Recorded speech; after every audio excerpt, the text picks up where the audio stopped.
tem determinadas coisas que eu tenho sérias dificuldades para entender. Nós vivemos num regime capitalista, onde a lei da oferta e da procura deve regular a economia. Agora, por exemplo, os caminhoneiros estavam reunidos lá, sindicatos com o governo, etc. e tal, e com os donos de transportadora, discutindo porque eles querem, claro, aquela história de reduzir o preço do diesel, isso aí, se o governo fizer, a anarquia vai estar institucionalizada. Porque aí qualquer coisa que aumentar, o governo federal fizer, vai ter movimentos, se tranca o país para que haja redução de impostos, acabe com todos os impostos, etc. e tal. Mas, enfim, agora, essa de querer que haja um tabelamento, olha, eu não sei lá, é complicado isso. Existe até o tabelamento aqui, preço mínimo da uva, uma coisa que vem vindo de longa data, só que no frigir dos ovos, o que vale mesmo é a lei da oferta e da procura. O sujeito está com a uva na parreira, não consegue, vai lá na cantina, ela paga o que acha que deve pagar. A cantina precisa, o cara tem uva, bom, aumenta o preço, é assim que funciona a lei da oferta e da procura. Então essa história da tabela de fretes, quem precisa usar o frete com a transportadora, negocia, pressiona, quer o frete pelo menor valor possível, para que não tenha que repassar muito para o preço final, para o consumidor, que é o que, no frigir dos ovos, quem paga, né, essa conta. Mas, enfim, não sei se isso aí vai dar certo ou não. Essa história de tabela de frete, preço mínimo do frete, não sei se vai funcionar isso. Acho que estão pegando pelo lado errado da coisa. Isso aí é negociação direta, caminhoneiro com a transportadora, porque a transportadora depois vai ser pressionada pelo usuário, que é o lojista, enfim, o industrial, aquela coisa toda. É complicado. Um protesto muito grande com relação ao uso de agrotóxicos nos alimentos.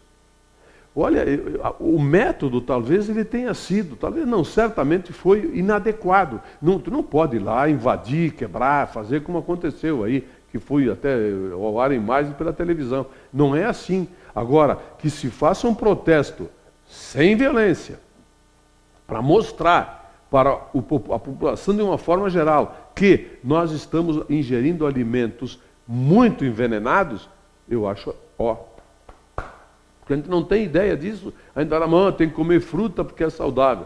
Aí, de repente, o saudável está cheio de veneno.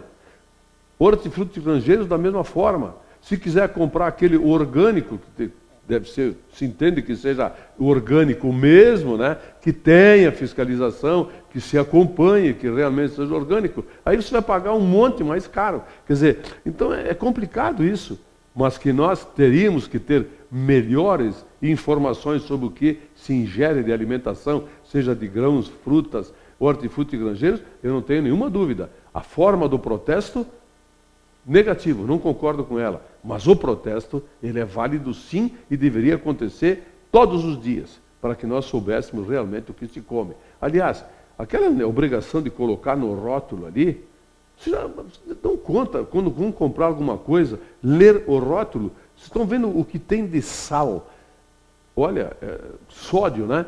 Nos alimentos, é um absurdo. A água mineral tem sódio, tem água mineral que tem sódio elevadíssimo. Quer dizer, doces, tem sal. Quer dizer, então, nós temos que ter mais cuidado, nós temos que ter uma fiscalização maior com aquilo que se bebe e que se come. E cada vez está pior. Olha, eu estou preocupado, sério mesmo. Eu não estava nem aí, mas agora comecei a ficar preocupado. Porque não é mais uma coisa assim política, eu sou PT, tu é anti-PT, não sei o quê, eu sou anti-PT, tu é PT, adversários políticos. Isto virou um ódio, é um ódio assim brutal. A forma que as pessoas se referem. Quer dizer, uma vez elas criticavam o administrador, a forma que se administra, os municípios, os estados, criticavam os políticos, chamavam incompetente, porque não sei, podia ter feito melhor, podia ser... Não, agora é vaca. Pô, que é isso? Isso é ódio, não tem nada a ver com política, isso é ódio. Eu tenho medo, porque o ódio dos dois lados. Só tem dois lados no Brasil hoje, né? Um adere para um lado, outro adere para o outro. É isso que aconteceu. 32 partidos, tem uns que são adesistas de um lado, outros adesistas do outro. E tem aqueles que são adesistas de quem está no poder. Mas, enfim, É muito ódio. Eu tenho medo. Não vou sair de casa nem sexta, nem domingo, nem... Não. Vai com um imbecil desse, decida que tu é inimigo, tu é adversário. Meu amigo, é complicado. Está difícil. Acho que alguma coisa vai ter que ser feita pelas autoridades competentes. Tipo assim, exército nas ruas, para controlar. A polícia eu não tenho dúvida que vai estar. Mas eu acho que vai faltar gente para controlar esse ódio brutal que se transformou a política no Brasil, graças ao terceiro, quarto, quinto, sexto turno que estão alimentando.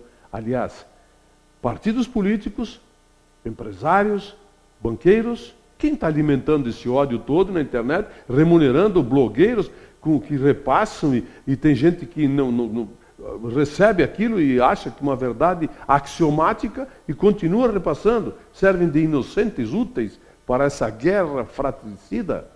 Pois é, não vai terminar bem esse troço. Imposto de renda.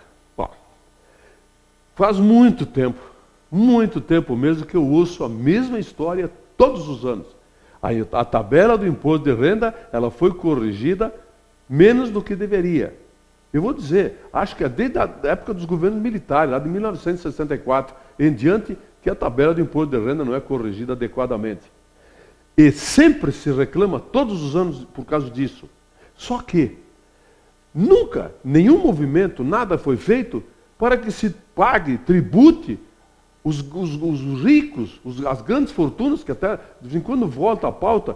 Só que isso não acontece, sabe por quê? Porque são eles que mandam nos políticos. Os políticos são agentes deles. Eles controlam a mídia, a grande mídia, os riquinhos, eles controlam os políticos. Por isso que os impostos sobre grandes fortunas, que se fosse criado, poderia acabar com o imposto sobre salários, não é sobre renda, o imposto sobre salário que massacra a classe média, poderia ser extinto, desde que eles cobrassem imposto sobre as grandes fortunas.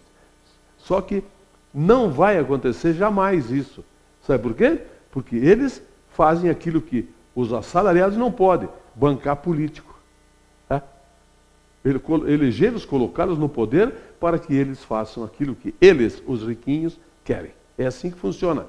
E, mais uma vez eu repetir, peguem a revista super interessante de abril do ano passado e vocês vão ver uma matéria ampla sobre 67 pessoas que detêm a maior parte da riqueza do mundo. Aqui no Brasil é a mesma coisa. 25 famílias detêm o poder no Brasil, aqui ó, com a grana. Eles que comandam. E tem os inocentes úteis que trabalham para eles, os políticos são agentes deles e assim vai. É assim que funciona. De vez em quando fica preocupado, pô, mas por que isso aqui não é melhor? Por que isso não melhora? É porque alguém está interessado que aquilo continue como está. Está interessado porque ele tem dinheiro para estar interessado. Como diz o velho Stanislau Ponte Preta, o Ibrahim Suede. Olho vivo que cavalo não desce escada.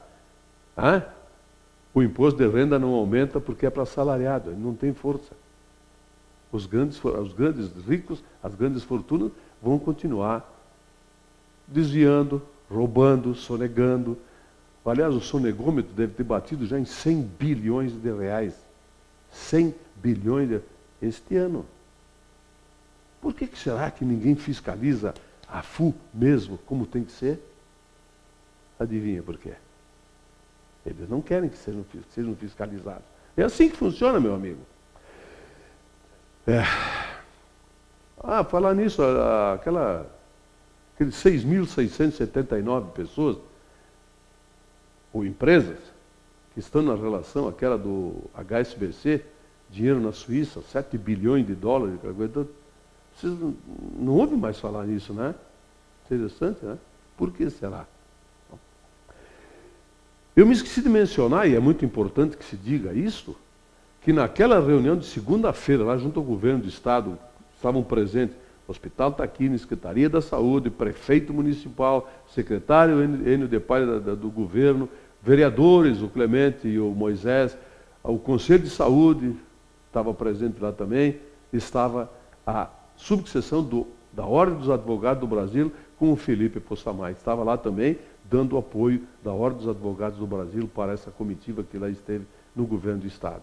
Ontem teve aquela reunião com os hospitais filantrópicos, E o governo andou prometendo algumas coisas lá. Vamos ver se aquilo realmente vai acontecer. Eu quero ver. Estou pagando para ver. Vamos ver se realmente dessa vez eles cumprem. Não, nós vamos pagar as dívidas que nós fizemos esse ano aqui, que nós fizemos. É o que o Tacchini quer, é o que nós queremos, é o que o Bento Gonçalves quer. O que fica lá para trás se negocia a partir de abril, maio, junho, por aí. É por aí a coisa toda. Hoje à noite o Grêmio joga contra o Ipiranga em Erechim, o Ipiranga do Paulo Baier. Eu tenho uma historiazinha interessante do Paulo Baier. Em 2007, numa pré-temporada do Grêmio aqui em Bento, que eu organizava, eu sugeri para a diretoria, estava jantando com a delegação do Grêmio lá, eu sugeri, estavam contratando jogadores naquela ocasião, como o Paulo Baier estava ali com o Goiás saindo, eu tem um cara no mercado aí que poderia ser um belo reforço para o Grêmio, Paulo Baier. Me gozaram, cara. Lá em 2007, isso há 8 anos atrás, que o Paulo Baier tinha 30 e poucos anos, estava em plena forma, jogando tudo que sabia. Fui gozado por ele. E o Paulo Baier continua jogando, é o maior goleador da fase de pontos corridos do Campeonato Brasileiro e ainda continua jogando aqui no Ipiranga com 40 anos e fazendo seus golzinhos. Tomara que ele não faça gol no Grêmio hoje. Eu espero, pelo menos. E ele dizia naquela época que era o sonho dele era jogar no Grêmio. Não teve esse sonho realizado. O Internacional vai jogar com a Aimoré, mais cedo, 8h30, né? O Grêmio joga às 10. O Internacional vai estar preparando o time para jogar contra o Emelec, lá no Equador. Muda o esquema, etc e tal. São 2 bons jogos para ver. Como o Grêmio encara agora, joga com o centroavante novo, o Brian Rodrigues, jogando lá contra o Ipiranga, fora de casa, um jogo cabeludo para o Grêmio. E o Internacional com a Aimoré treinando o time para o jogo da Libertadores do ano que vem. 2 bons jogos para assistir na sequência hoje à noite. Tomara que nós tenhamos realmente 2 bons jogos e que os árbitros apitem as regras do futebol só. Nada mais do que isso. Muito obrigado. Daqui a pouquinho vai ter o Esporte na TV, o Buda deve estar falando do nosso esportivo, que está precisando muito de apoio, viu? Eu volto amanhã. Obrigado pela sua audiência.